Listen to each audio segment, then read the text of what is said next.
You mentioned there Bill and Hillary Clinton. They have now agreed to testify before Congress.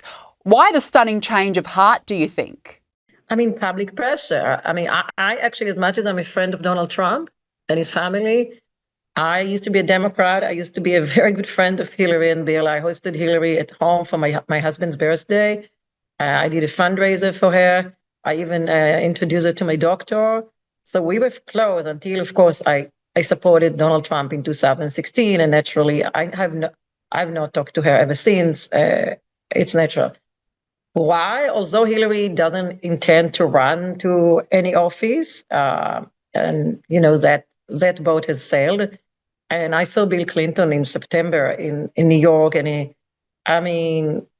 he was very nice to me, but he's definitely not in the best health ever. I think there are two elements. The legacy. Hillary was a very accomplished woman. Nobody would take that from her.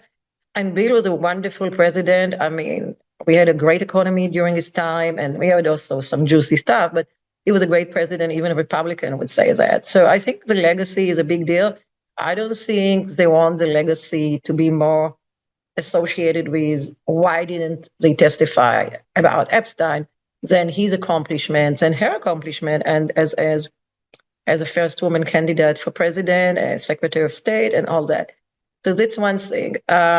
Secondly, practically, there is what you call the Clinton Foundation. Every September, when everybody's coming for the UN Assembly, including your Prime Minister, head of states are going to the Clinton Foundation. Donors give a lot of money, and they're doing, I guess, some good things. I've been in one of them. The amounts that were given, it was just before Hillary announced that she was running against Donald. It was 2015. I didn't believe the amount they were throwing in the room for auction. I mean, it went to $500,000. Some people went for $250,000 just to fly with him in a private jet. Not Jeffrey Epstein at the time, but who knows actually. So practically, if they are suddenly associated as friends of Epstein who refuse to testify in front of the American people, the Congress is the American people, I would assume that whatever happened after I exposed Sarah Ferguson's involvement with Epstein, and that she did not cut ties with him, 7 charities left her. And 2 days ago, her own foundation, the Sarah Trust, ceased to exist. It definitely can hurt the Clinton Foundation. So I think for these 2 reasons, they're doing the right decision. Just back to Andrew, what about his and Sarah Ferguson's daughters, Eugenie and Beatrice? I mean, this for them must be absolutely humiliating. I mean, my heart is going to Andrew and Sarah's daughters. First of all, my heart is going to the victims. I have to tell you, Danica, as much as I'm a friend of the Royals, and I did do the only interview with Ghislaine Maxwell in jail, Virginia Giuffre, the late Virginia Giuffre, trusted me. She met me. We had text messages. As she died, I did a beautiful piece that everybody, thanked me about our text message. I knew she was a victim, even they were trying to throw dirt at her. And as much as they said I brought Prince Andrew down with Sarah, first of all, I did not, because they brought themselves. I just down with their own terrible judgment. I just exposed the truth. But I think Virginia's book came right after me exposing both of them, and I think it helped with the public demanding to bring them down.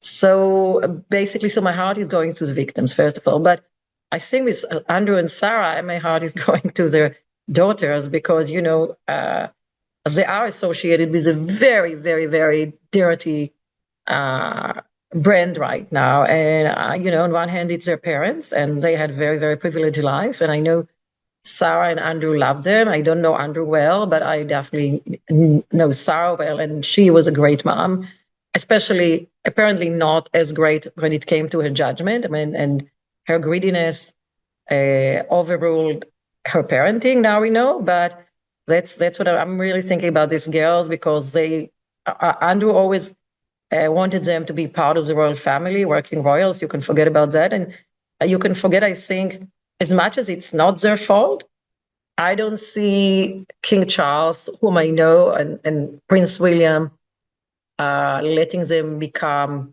more involved in the royal family because despite the fact that they did not do anything wrong, the name, the brand, it's a problem. And it's probably a terrible problem for Eugenie and Beatrice to see their father on four legs or over a woman. It's like, what a terrible optic. The late Queen Elizabeth II has been dragged into this. Do you really think that she had no idea about the allegations or was protecting her son? Could the royal family be complicit in this? Well, I actually have texts from Sarah when I went to the jail to see Ghislaine first time. I had 4 interviews with her. And she was actually saying, Andrew and I are right now with the Queen. And basically, when are you doing this interview? Because she really wanted Ghislaine to tell her truth, but not many believe that Andrew had never met Virginia and the photo is faked and all that, which, of course, I think right now from the emails between Andrew and Epstein, it doesn't look that it was fake and it looked like really real. So whether the Queen knew that there are allegations and they are really, of course, and she's the one reportedly that put up the money to pay Virginia Giuffre when she did the settlement with Andrew. We're talking about millions and millions of pounds. So did she know? Yes. Did she believe it? Well, we all know, Danica, that he was her favorite son. I mean, at the time, he was a war hero, very handsome. Then all the stuff started to come even before Epstein. You know, that he was spending the public money and was very rude and very entitled. But before that, he was a hero. And he was still her beloved son. And I know from Sarah that we were talking very often and texting very often that they were actually visiting her every day. They bought her the corgis. It was a very close relationship. And of course, they were neighbors. So did she believe it? As a doting mother, I am sure she refused to believe it. And one more point, Danica. The world has changed so much. I'm doing right now a big scoop, which will be shocking as Andrew. And these people are breaking the silence because the world has changed. The world has changed, whether it's Me Too. I mean, what's his name? Harvey Weinstein would not be in jail 10 years ago, right? The world has changed about Virginia Giuffre. When she came in 2011, nobody wanted to believe her. They tried to trash her. Look what happened, right? So I think right now, we have to remember the Queen was old. I mean, she was a hero during Second World War when she refused to leave London. She was a true hero. But we're talking about eras that you didn't have email, you didn't even fax, you didn't have mobile. For an old woman like her who was very smart and probably and beloved, I don't think she could comprehend that the world has changed. And I think that was part of the problem. So did she know about it? She definitely knew that things are coming. That's according to Sarah and according to others saying, did she believe it? She did not want to believe it. And she was a mother. Before we let you go, could this scandal bring down the royal family? I know King Charles. I've been supporting his Prince Trust. I know Camilla way before she was a queen, her sister Annabelle, and I've been friends. I know the family is amazing. I met her father, her late brother, her late father. I mean, great, great family, very warm. So actually, some of the antiques behind me belong to the shop of Annabelle Elliott, her younger sister. So we spend time. They're wonderful people. And Prince William and Catherine are the future. So is it the end of the royal family? I hope not, because it's good for tourists and it's good for many other things in England. But I think the public is really fed up about expenses, over expenses, public money.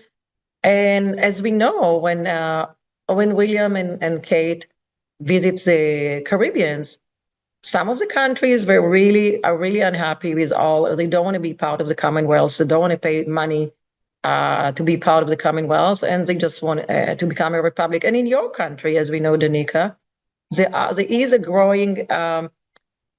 growing call to become a republic. They say, why do we need this royal family? So whether it's the end, I hope for the sake of King Charles, who is fighting cancer so bravely, and I'm a cancer survivor. I just beat cancer a few months ago. I do hope not during his time, and I do hope that Prince William and Catherine will have a chance. But they have many challenges. This is not only the Andrew and Sarah. This is very, very damaging. Daphne Barak, really appreciate your insights. Great to have you on the show. Thank you so much for joining me.